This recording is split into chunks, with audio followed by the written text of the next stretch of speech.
और चलिए बात कर लेते हैं विश्व जलवायु कार्रवाई शिखर सम्मेलन में शामिल होने के लिए पीएम मोदी देर रात दुबई पहुंचे हैं। यूएई के डिप्टी पीएम ने पीएम मोदी का स्वागत किया।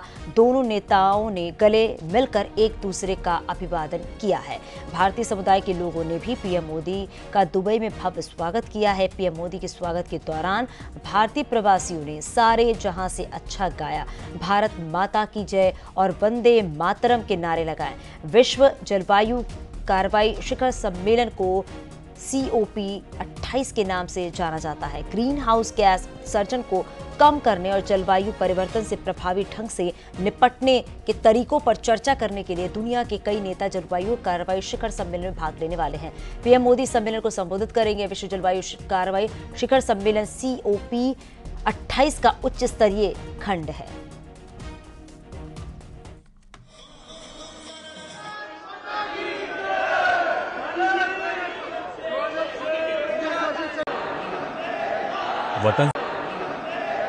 वतन से बाहर दूसरे देश में अपने प्रधानमंत्री को अपने बीच पाकर लोग काफी खुश नजर आए। और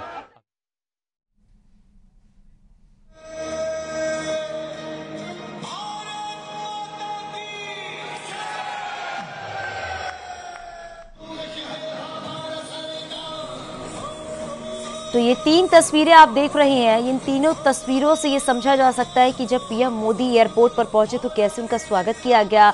और देखिए वो भी तस्वीर आप देख रही हैं जब दुबई में प्रधानमंत्री नरेंद्र मोदी को लोगों ने अपने बीच में देखा तो उनकी खुशी जाहिर हो रही थी साफ तौर पर।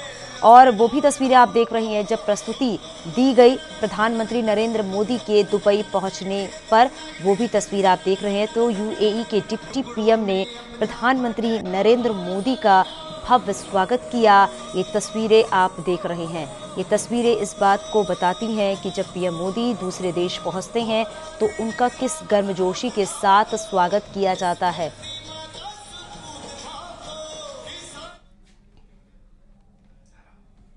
यूपी विधानमंडल सत्र का आज चौथा और आखिरी दिन है। आज सदन में अनुपूरक बजट पर चर्चा होगी और आज ही अनुपूरक बजट को पास करा लिया जाएगा।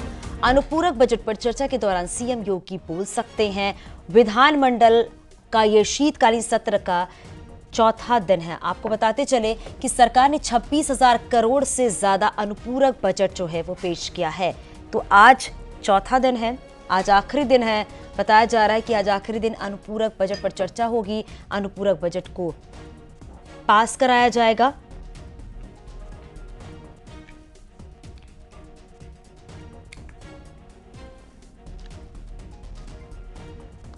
और आखिरी दिन बताया जा रहा है कि अनुपूरक बजट को लेकर चर्चा होगी और साथ ही सीएम योगी आदित्यनाथ आज संबोधित भी कर सकते हैं सदन को।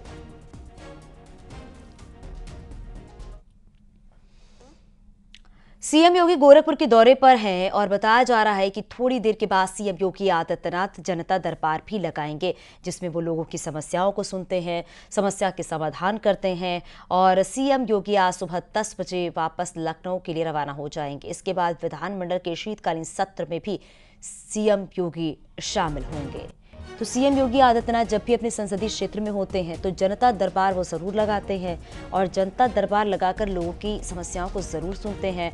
अधिकारियों को ये निर्देश देते हैं ताकि जल्द से जल्द उन फरियादियों की समस्याओं का समाधान हो सके। तो बड़ी तादाद में जो फरियादी होते हैं वो जनता दरबार में पहुंचते हैं।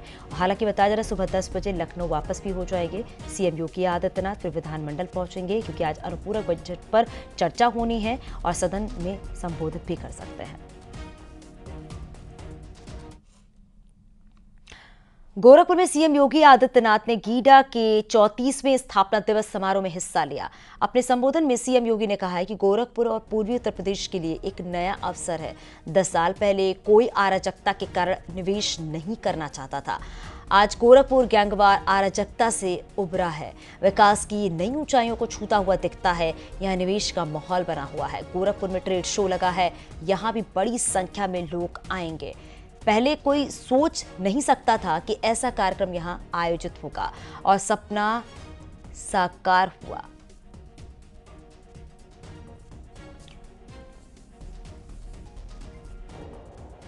जिसमें लगभग 500 बायर्स तो फॉरेनर थे।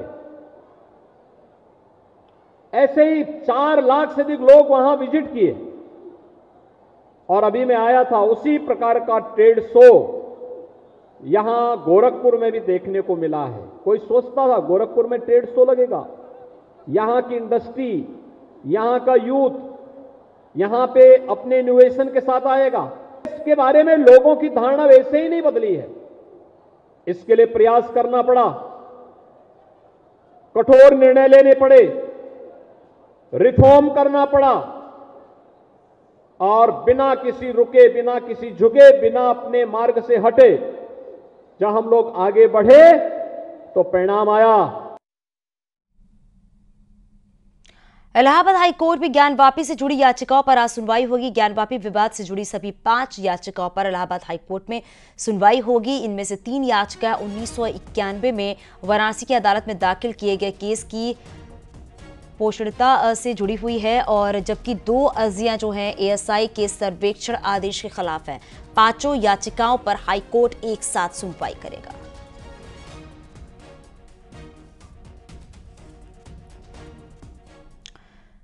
ज्ञानवापी परिसर के एएसआई सर्वे की रिपोर्ट दाखिल की जो मियाद है वो बढ़ा दी गई है। वाराणसी कोर्ट ने याचिकाकर्ता को 10 दिन का और समय दिया है।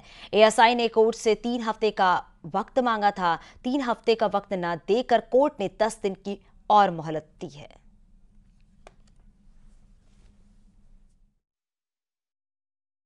हमारे साथ बात करने के लिए खुद मंदिर पक्ष के वरिष्ठ अधिवक्ता सुभाष रंजन चतुर्वेदी। सुभाष जी, 3 हफ्ते का समय मांगा, 10 दिन का समय दिया, क्या हुआ? अदालत का रुख कैसा था जब 10 दिन का समय स्वीकृत किया? देखिए, अदालत का रुख ये है कि आप जल्द से जल्द जो अपनी रिपोर्ट को कोर्ट में सबमिट करिए। कोर्ट ये जानना चाह रहा है कि अंतिम वो समय कब है जब जिस दिन जो है एएसआई अपनी रिपोर्ट को दाखिल करेगा। सुनवाई कल थी, सुनवाई हुई। एएसआई के स्टैंडिंग काउंसिल ने अपने पक्ष को रखा कल। उन्होंने कहा कि भाई तमाम रिपोर्टें बाहर से भी आ गई हैं, लेकिन उन आजम खां के जौहर यूनिवर्सिटी को दी गई जमीन की लीज यूपी सरकार द्वारा रद्द करने के मामले में सुप्रीम कोर्ट में आज सुनवाई होगी। मामले में मौलाना मोहम्मद अली जौहर ट्रस्ट ने सुप्रीम कोर्ट में अर्जी दाखिल की है। लीज रद्द करने पर सुप्रीम कोर्ट में सरकार के फैसले की चुनौती भी दी गई है। मामले में आज सुप्रीम कोर्ट सुनवाई करेगा।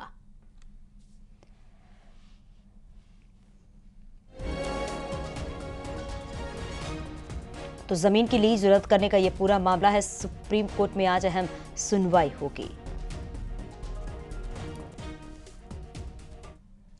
और अब बात महा एग्जिट पोल की भी कर लेते हैं। 5 राज्यों में हुए विधानसभा चुनावों के एग्जिट पोल काफी चौंकाने वाले हैं। मध्य प्रदेश, छत्तीसगढ़, राजस्थान, तेलंगाना और मिजोरम में चुनाव हुए हैं। 3 दिसंबर को काउंटिंग होगी, लेकिन उससे पहले आए एग्जिट पोल के नतीजे काफी अलग दिख रहे हैं। तो राजस्थान की बात कर ले तो ये बताया जा रहा है कि बीजेपी की सरकार बनती हुई राजस्थान में नजर आ रही है। यहां पर 199 में से बीजेपी को 106 सीट और कांग्रेस को 80 सीट और बाकी जो अदर हैं उनको 13 सीट मिलने का अनुमान है। बात मध्य प्रदेश की भी अगर कर ले तो उसके एग्जिट पोल में भी देखा जा रहा है कि बीजेपी को पूर्ण बहुमत मिलते हुए दिख रहा है। 230 सीटों की अगर बात करें तो उसमें से बीजेपी को 130 सीटें मिलती हुई दिख रही हैं। वहीं कांग्रेस को बताएं आपको तो 97 सीटें मिलने का अनुमान जताया जा रहा है। मध्य प्रदेश में 4 सीट और अन्य के पास रहने का अनुमान है। और बात कर लेते छत्तीसगढ़ की तो यहां कांग्रेस फिर से वापसी करते हुए नजर आ रही है।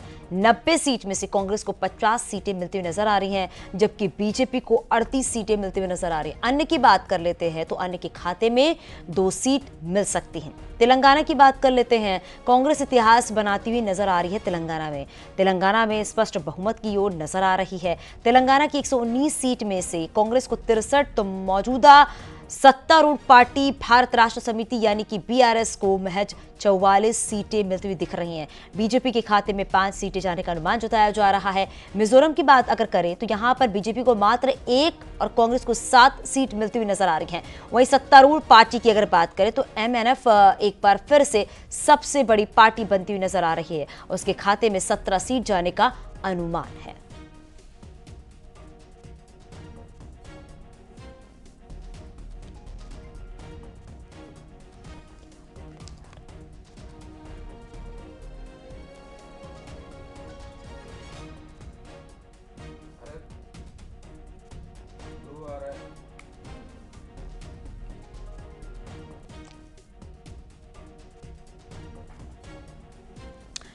तो बात अगर महा एग्जिट पोल की कर लेते हैं तो 5 राज्यों में हुए विधानसभा चुनाव के एग्जिट पोल काफी चौंकाने वाले नजर आ रहे हैं। मध्य प्रदेश, छत्तीसगढ़, राजस्थान, तेलंगाना और मिजोरम में चुनाव हुए हैं।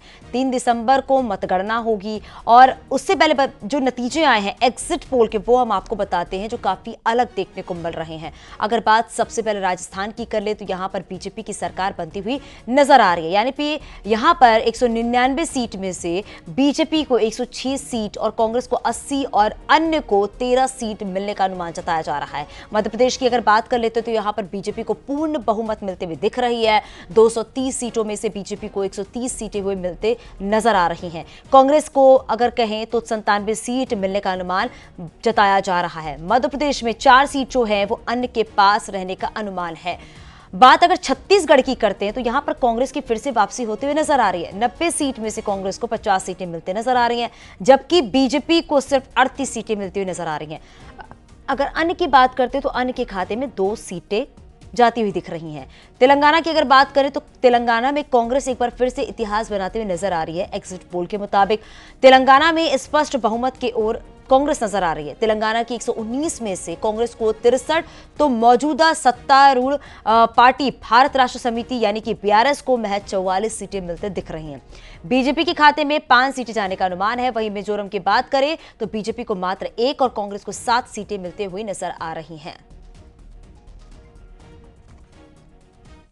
उत्तरकाशी की सिलक्यारा टनल से रेस्क्यू किए गए सभी मजदूरों को एम्स ऋषिकेश से डिस्चार्ज कर दिया गया है।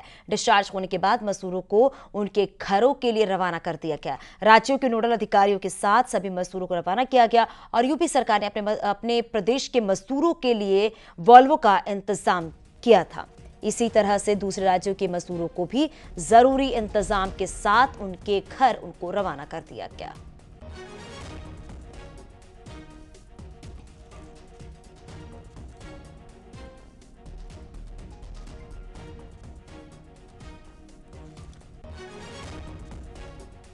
गाजियाबाद के सांसद जनरल वीके सिंह उत्तराखंड में हुए टनल हादसे के सफल ऑपरेशन के बाद अपने संसदीय क्षेत्र पहुंचे। जनरल वीके सिंह ने बताया कि टनल में फंसे मजदूरों को सकुशल बाहर निकालने में क्या कुछ कठिनाइयों का सामना करना पड़ा और कैसे ऑपरेशन को सफल बनाया गया।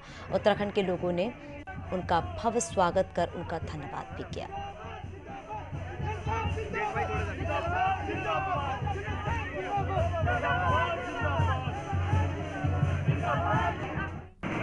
ये फैसला हम लोगों ने उनको दिया कि ऑगर को काट के निकालना पड़ेगा, इतना बुरी तरह से फंसा। तो ऑगर के पंखे काटे गए, बस शाफ्ट काटा गया। बड़ा मुश्किल काम है। छोटी सी एक 800 मिलीमीटर की पाइप के अंदर आप इमेजिन करिए कि उसके अंदर ऑगर के पंखे भी है, कैसे उन्होंने काटा होगा। लेकिन मुझे कहकर बहुत संतोष हो रहा है कि बड़ा अच्छा उन्होंने प्रोग्रेस करके दिखाया। और इसी दौरान हमने अलग अलग तरह के टेक्नोलॉजी के कटर और मंगवाए। प्लाज्मा कटर आया, एक लेसर कटर आया, एक मैग्नीशियम कटर आया। मैग्नीशियम कटर को हम इस्तेमाल नहीं कर पाए क्योंकि उसमें टेम्परेचर 8000 डिग्री तक जाता। तो टनल पाइप के अंदर 8000 डिग्री का टेम्परेचर करने का मतलब था कि पाइप ही गल गई। उत्तरकाशी में टनल में फंसे 41 मजदूरों को पहाड़ का सीना चीरकर बाहर निकालने में रेत माइनर्स का बड़ा योगदान है। बुलंदशहर के रेत माइनर्स का घर पहुंचने पर उनका जोरदार स्वागत किया गया। नोटों की माला पहनाकर उनको सम्मानित किया गया। परिजनों के रोकने के बाद भी रेत माइनर्स टनल में फंसे मजदूरों को निकालने में मदद करने के लिए गए हुए थे। उन्होंने कहा कि अपनी जिंदगी दांव पर लगाकर 26 घंटे में 18 मीटर माइनिंग कर 41 जिंदगियों को बचाकर देश के लिए काम किया है।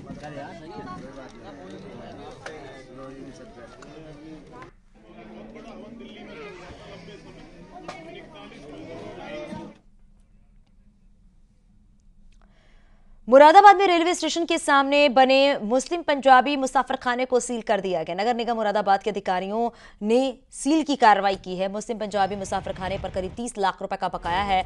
बकाया न चुकाने की वजह से ये कार्रवाई की गई है। कुछ दिन पहले मुसाफिरखाने के अगले हिस्से को नगर निगम ने अतिक्रमण हटाओ अभियान के तहत तोड़ दिया था।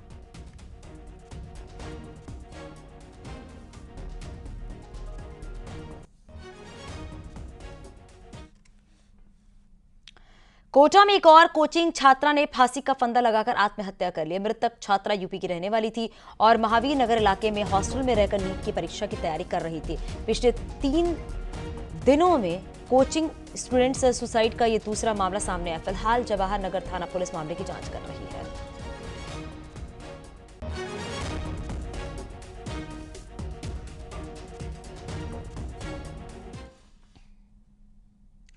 रायबरेली में एनटीपीसी की कैंटीन में भीषण आग लग गई। सीआईएसएफ की फायर यूनिट ने कड़ी मशक्कत के बाद आग पर काबू पाया। जब तक फायर की टीम ने आग पर काबू पाया तब तक कैंटीन में रखा लाखों का सामान जलकर राख हो गया। मामला ऊंचाहार कोतवाली एनटीपीसी के आवासीय परिसर का बताया जा रहा है। आग लगने के पीछे शॉर्ट सर्किट को वजह बताया जा रहा है।